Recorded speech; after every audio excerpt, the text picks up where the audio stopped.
민선 8기 특집 대담, 저는 진행을 맡은 박희붕입니다. 인구 110만 수도권 거대 도시로 성장한 용인시가 민선 8기를 맞아 용인 특례시로 새 출발합니다. 저는 지금 110만 용인 시민들의 행정을 책임지고 있는 용인 특례시 청사 앞에 나와 있는데요. 오늘은 이상일 용인 특례시장과 함께 자세한 이야기 나눠보도록 하겠습니다. 시장님 나오시죠? 네, 안녕하세요. 안녕하십니까, 시장님. 반갑습니다. 네, 반갑습니다. 네. 요즘 정말 바쁘게 지내신다고 들었습니다. 요즘 네. 근황 좀 알려주시죠. 네, 그렇습니다. 취임 이후에 38개 읍면동 순회 방문을 통해서 우리 시민들께서 평소 생각하시는 지역의 여러 가지 현안이나 고충에 대한 의견을 나누고 또 해법을 찾는 그런 기회를 가졌고요. 경기도 종합체육대회가 용인에서 열렸습니다. 네. 그 대회 준비를 굉장히 치밀하게 했고 성공적으로 치르기 위해서 우리 시의 공직자들과 함께 심혈을 많이 기울였다 이런 말씀드립니다. 정말 하루도 쉴 새 없이 바쁘게 달려오신 것 같습니다. 자, 그럼 저희 장소를 좀 옮겨가지고 네네. 더 자세한 이야기 나눠보도록 하겠습니다. 네. 가시죠. 네.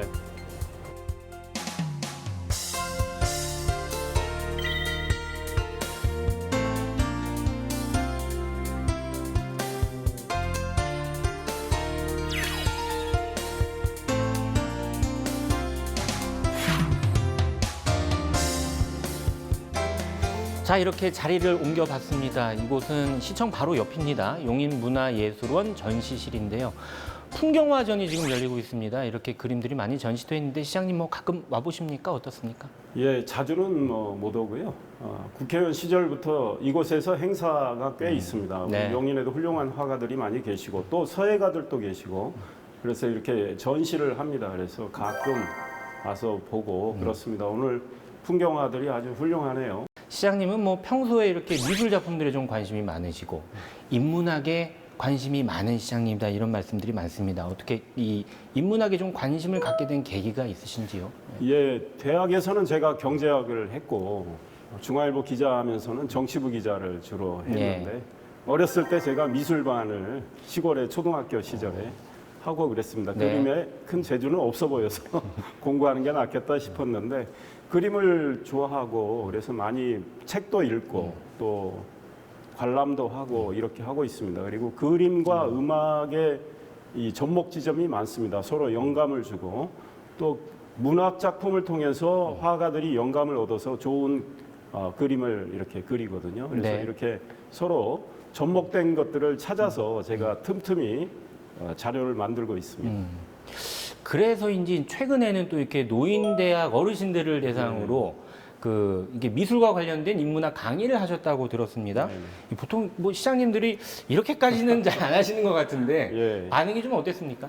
어르신들께서는 좋아하셨고요. 제가 기흥노인대학 또 구성의 충정노인대학에서 강의를 했고 그다음 수지도서관에서도 강의를 할 겁니다. 네, 네. 그런데 그림 하나하나가 일종의 하나의 우주를 탄생시킨다 저는 이런 생각을 합니다. 그래서 화가의 화풍도 많이 바뀌거든요. 피카소 같은 경우는 화풍이 여러 번 바뀌거든요. 소위 입체주의 하나만 있는 게 아닙니다. 피카소 아버지가 미술 선생님이었는데 네. 피카소가 13살 때 그림 그리는 걸 보고 아버지가 나보다 훨씬 실력이 뛰어나다 그래서 아버지는 그림을 안 그립니다. 그래서 예. 그 이후에 피카소는 화풍을 여러 번 바꾸게 되는데 그러면서 새로운 우주관을 만든다고 보는 거죠. 네. 그러니까 이런 이야기들을 같이 이렇게 좀 소통하면 좀 알기 쉽게 네. 인문학을 좀 이렇게 네. 강의하신다 이렇게 봐도 예, 되겠네요. 모나리자 같은 훌륭한 작품의 스토리, 또 모나리자 실종 사건도 있고요. 그런 이야기를 하고 또 세계에서 가장 비싸게 팔린 작품 한 5,300억 원에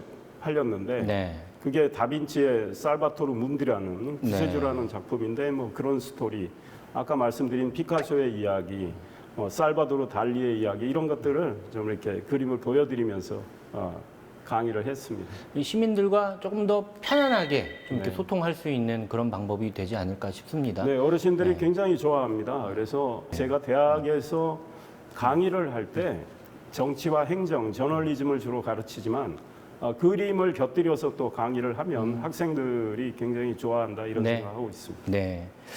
자, 이런 가운데 이제 시장님께서 이제 용인시 이 공직 사회 내에서도 새로운 변화에 시도를 좀 많이 하고 계십니다. 최근에 용인시에서 진 캐주얼 데이를 만들었다고 하는데 이 진 캐주얼 데이가 뭔가요? 예, 우리가 월요일부터 좀 공직자들 고생을 많이 하십니다. 시민들을 위해서 정말 영일 없이 일을 하고 있는데 금요일쯤 되면 좀 지치지 않을까 이런 생각을 저도 하고요. 제가 해보니까 그래요. 그래서 금요일은 좀 편안한 마음으로 좀 일을 하면 어떨까. 그래서 일단 복장이 이렇게 좀 편안하면 마음가짐도 조금 편안해지고 대신 일만 잘하면 된다 이런 생각으로 금요일 하루는 좀 본인이 스스럼 없이 입을 수 있는 이런 복장으로 일을 하자 이런 뜻에서 진 캐주얼 데이를 만들었고요. 네. 우리 공직자들이 좋아하시는 것 같아요. 뭐 그런 거의 일환인가요? 최근에 그 공직자 70명인가요? 예, 네. 공직자 한 70여 명과 화상으로 이야기를 네, 나눴다고 얘기를 들었습니다. 이게 뭐 어떻게 마련된 자리고 그때 뭐 분위기는 어땠는지 어떤 대화가 오고 갔습니까? 네. 이제 코로나가 좀 확산되는 상황이었기 때문에 화상을 통해서 우리 직원들과 소통을 하는 자리를 마련을 했습니다. 그런데 네. 바로 그날 거기서 우리 금요일부터는 좀 편안하게 입자. 진 캐주얼 데이 한번 해보자. 그때 나온 얘기군요. 이야기를 예. 했고요. 네. 많은 분들이 또 박수로 오케이를 해주셨고 시장에 대해서 좀 궁금한 것들을 자유자재로 질문을 하도록 했더니 권하고 싶은 책은 뭐냐 이런 질문도 나왔고 스트레스와 관련된 이야기도 있었고 음식은 뭘 좋아하느냐 뭐 이런 질문들도 있었습니다. 네. 그러니까 그야말로 캐주얼하게 회의가 좀 진행됐다 이렇게 좀 볼 수 있겠네요. 네, 뭐 예. 편안하게 소통하는 자리였고요.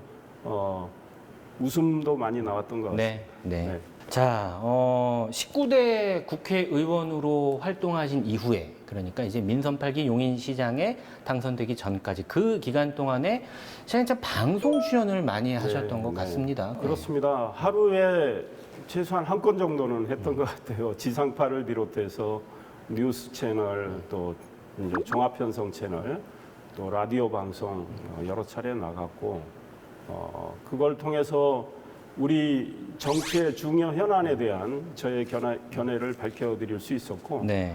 우리 용인 시민들께서도 많이 시청을 하신 것 같습니다. 그래서 제가 선거할 때 상당히 응원을 많이 해주셨는데 네. 네. 낯선 시민들인데 텔레비를 봤는데 뭐 실물이 낫달까 낯이 이렇게 익은 말씀 거죠 시민들한테. 네. 주신 분들도 있었고 또 대학에서 강의를 했습니다. 건국대 행정대학원에서는 대통령학을 가르쳤고 네. 단국대 이제 공공인재대학이라고 있습니다. 그런데 이제 공공보건과학대학으로 바뀌었는데 석자 교수로 일하면서 강의도 한 3년 이상 네. 했었고요. 네. 명지대에서도 이제 초빙 교수로 활동을 했습니다. 사실 뭐 이렇게 다른 분들은 그 야인 시절에 좀 이렇게 힘들게 지낸다는 분들도 많은데 그래도 시장님들은 그 시절에 방송 출연을 많이 하셔서 좀 괜찮으셨나요? 어떠셨습니까? 네, 그렇습니다. 통상 야인이 되면 좀 덜 바쁘게 되고 소위 일이 좀 줄어들게 되거든요. 저는 야인 시절에도 좀 명일이 없었습니다. 네. 왜냐하면 제가 지역의 당협위원장을 또 맡고 네. 대학교 교수도 세 군데서 하고 또 방송 출연을 거의 매일 하고 그랬기 때문에 굉장히 바빴고요. 또 뭐 출연료도 소액이지만 합치면 이것도 제법 됩니다. 네. 그래서 네. 열심히 활동을 했다고 생각하고 그런 활동을 통해서 또 시민들과 많이 만나게 됩니다. 저는 네. 대중교통을 늘 이용을 했습니다. 그래서 광역버스, 마을버스, 지하철을 타고 다녔기 때문에 알아보는 시민들이 TV를 통해서 보셨기 때문에 어떤 분은 다가와서 인사하시고 어떤 분은 이렇게 흘끔흘끔 쳐다보시는데 제가 가서 인사하고 그래서 시민들과 좀 가까워지는 계기가 됐고 시민들께서는 그래도 국회의원 지낸 사람이 이렇게 대중교통을 이용하는구나 네. 이런 생각을 하신 분들도 꽤 있었고 그걸 또 이렇게 저한테 이야기하신 분도 있었습니다. 그래서 보람 있는 기간이었다고 생각합니다.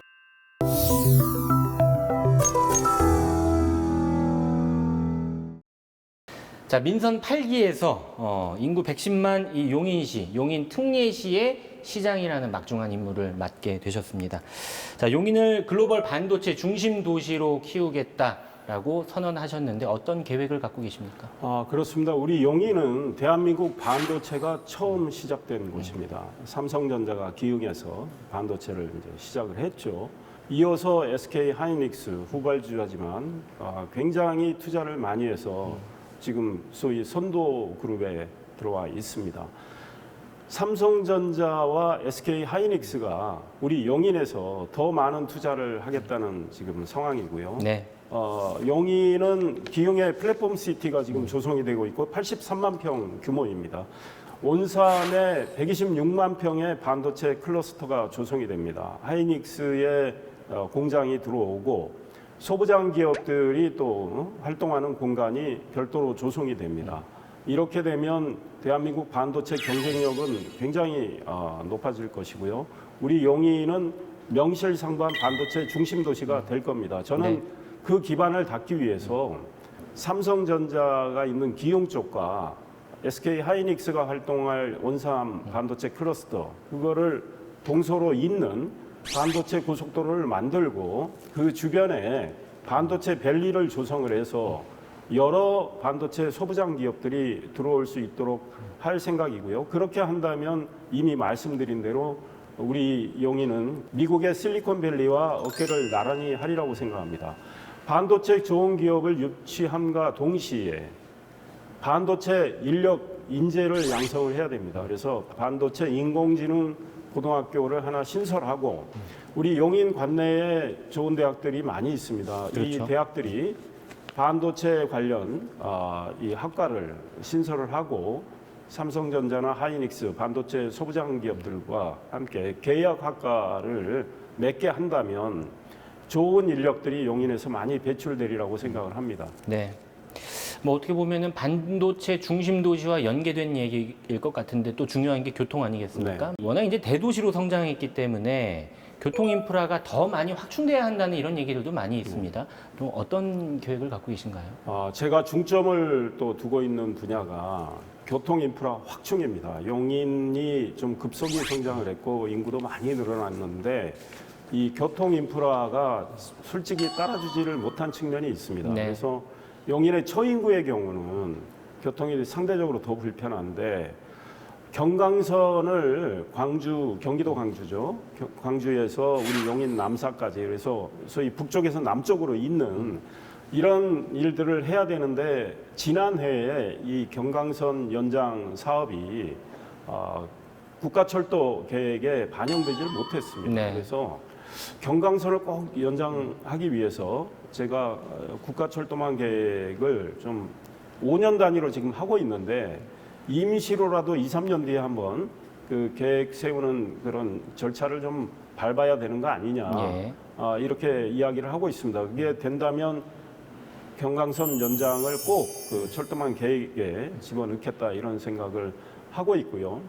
국지도 57호선이 굉장히 중요한 도로인데 일부는 단절돼 있고 일부는 2차선 도로로 돼 있어서 문제가 있습니다. 예. 그래서 특히 온삼의 반도체 클러스터로 연결되는 구간은 반드시 확장을 해야 되고 터널도 하나 뚫어야 되는데요.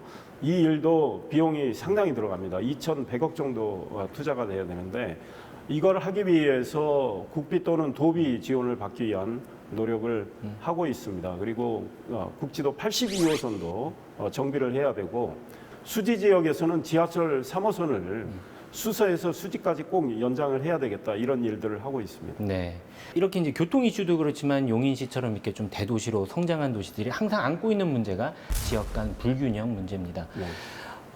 사실 이 용인의 교통 핵심 관문이라고 할 수 있는 곳이 신갈동입니다. 네. 그런데 이 지역이 또 아직도 좀 여전히 낙후됐다. 그래서 좀 발전이 필요하다. 이런 시민들의 목소리와 요구가 높거든요. 여기에 대한 대책도 갖고 계신가요? 네, 우리 시민들께서 좀 답답하게 생각을 하시죠.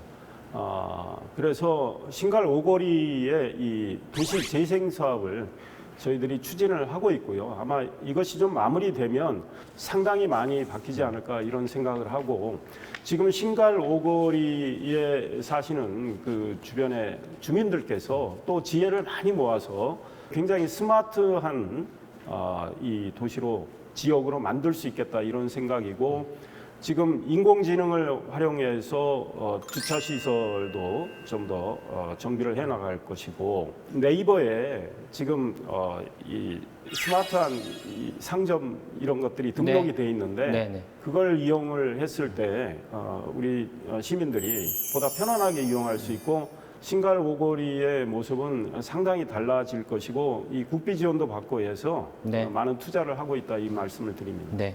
그리고 그 경부 고속도로에 원래 그 수원 인터체인지였죠. 수원 나들목이었는데 이거를 네. 신갈 나들목으로 이름을 바꾸신 게 시장님이라고 들었습니다. 어떻게 예, 만드신 정확히는 겁니까? 예.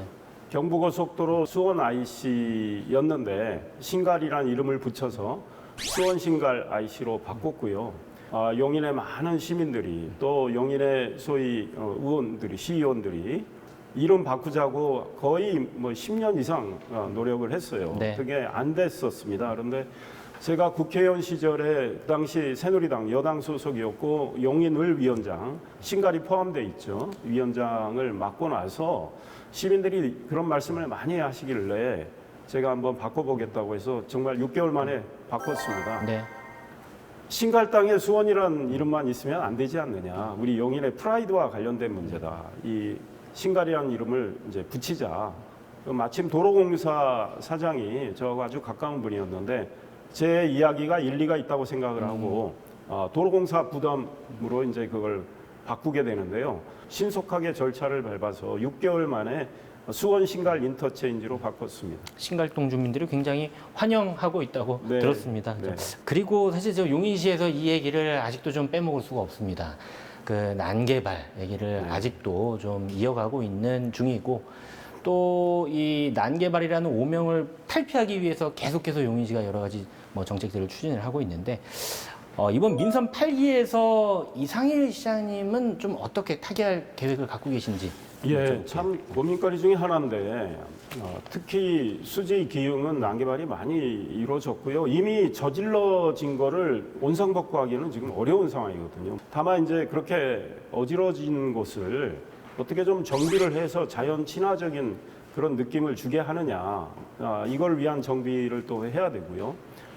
기존에 특히 처인구의 경우 난개발이 이루어지지 않은 그런 것들이 있습니다. 그런데 이제 우리 처인구의 시민들은 난개발이라도 좋으니 개발해달라 이런 분들도 있어요. 그러나 네. 그렇게 개발할 수는 없고 체계적이고 좀 짜임새 있는 개발이 돼야 된다. 그래서 자연과 공존하는 그런 개발이 이루어져야 되겠다. 네. 이러기 위해서는 굉장히 치밀한 계획이 필요하다. 그래서 이 경사도 문제나 이런 것들을 과거에는 구별로 이렇게 정해서 일률적으로 했는데 지역 사정을 좀 살펴가면서 좀 더 지역 맞춤형 연구를 해야 되지 않나 이런 생각을 하고 있습니다. 네. 자, 이번에 민선 8기 대한민국 특례시 시장협의회 대표 회장으로 얼마 전에 선출되셨죠.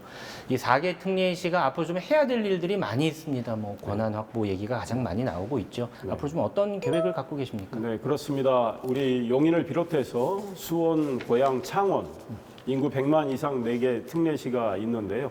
그 4개 특례시의 시장들끼리 모였습니다. 용인에서 모였고 회의를 이제 하면서 저를 대표회장으로 선출해 주셨는데 그 뜻은 특례시가 지금 일부 권한은 좀 가져와서 상대적으로 기초자치단체보다는 조금 더 큰 권한을 갖게 됐는데 턱없이 부족합니다. 그래서 네. 명실상부한 특례시를 특례시답게 발전시키고 자치분권을 강화하기 위해서는 행정재정 권한이 보다 더 확충이 돼야 된다 이런 생각이고요. 네. 그걸 하기 위해서 제가 국무총리와 행안부 장관에게 또 청을 드리고 또 국회에 가서 설득을 해서 입법을 할 것은 입법을 해야 되는 그런 책무를 가지고 있습니다. 그래서 특례시 우리 협의회를 이끌어갈 이렇게 이제 치밀하게 사전에 좀 준비를 해줄 수 있는 예. 사무 기구도 좀 만들 생각입니다. 자, 시장님 뭐 개인적인 이야기부터 시정 전반에 대해서 이렇게 좀 이야기를 쭉 나눠봤습니다. 이번에는 공통 질문 하나를 드려보겠습니다. 용인시와 연관을 지어가지고 시장님 본인의 이름으로 삼행시 한번 좀 부탁드려봐도 되겠습니까? 예, 네, 이상희를 예. 제가 오늘 띄워드리겠습니다. 네. 자, 지금 바로 생각나셨어요. 네, 한번 해보시죠. 자, 이상이 현실이 되는 용인 특례시. 네, 상상과 꿈이 이루어지는 용인 특례시. 좋습니다. 1. 인류의 삶과 품격이 전개될 용인 르네상스. 아, 제가 우리 시정 비전과 관련해서 만든 슬로건이 네. 함께 만드는 미래, 용인 르네상스라고 네. 지었습니다. 아, 함께 만드는 미래. 용인 르네상스. 그래서 제가 삼행시 마지막을 네. 용인 르네상스라고 했는데요. 네. 르네상스란 말은 우리 국민들이 굉장히 낯익은 단어입니다. 그 르네상스는 여러 가지를 포함하고 있습니다. 유럽의 당시 그 르네상스도 똑같이 그 시작이 된 까닭이 뭐냐면 이 피렌체에서 은행업 등을 해서 돈을 많이 번 메디치가가 많은 분야의 전문가들을 지원을 합니다. 과학자, 철학자, 미술가, 음악가 등등을 해서 이들이 모여서 일종의 융합을 합니다. 융합. 네. 그래서 새로운 창조가 발생을 하죠. 그래서 경영학 용어에 메디치 이펙트란 말까지 생기는데요. 우리 용인 르네상스 마찬가지입니다. 우리 용인은 좋은 자연이 있고 또 유구한 역사가 있고요. 우리가 조금 부족하다고 할 수 있지만 그래도 문화예술을 위해서 굉장히 노력을 하고 있는 또 도시이고 이미 말씀드린 이 교통망 확충이 따라져야 삶의 또 인프라, 삶의 질이 높아지죠. 그다음 교육도 제가 중점을 두고 있습니다. 그래서 이런 것들이 한데 어우러져서 새로운 어떤 발전과 도약을 하는 그런 도시, 그런 차원에서 용인 르네상스라고 이름을 지었습니다. 이렇게 말씀하신 것처럼 이 용인의 새로운 반도체, 경제, 교통, 교육, 문화, 예술까지 다 아우르는 용인 르네상스 시대를 민선 8기의 이상일 시장님이 꼭 열어가 주셨으면 좋겠습니다. 오늘 말씀 너무 고맙습니다. 네, 감사합니다. 자, 용인시는 정말 급속한 속도로 성장하면서 올해 이제 용인 특례시로 새 출발하고 있습니다. 앞으로도 경쟁력 있는 도시로 더 도약할 수 있기를 기대해 보겠습니다. 민선 8기 특집 대담 여기서 마치겠습니다. 시청해주신 여러분 고맙습니다.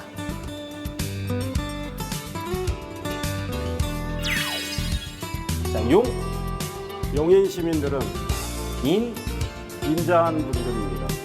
시 시민들이 행복한 용인 르네상스 만들겠습니다.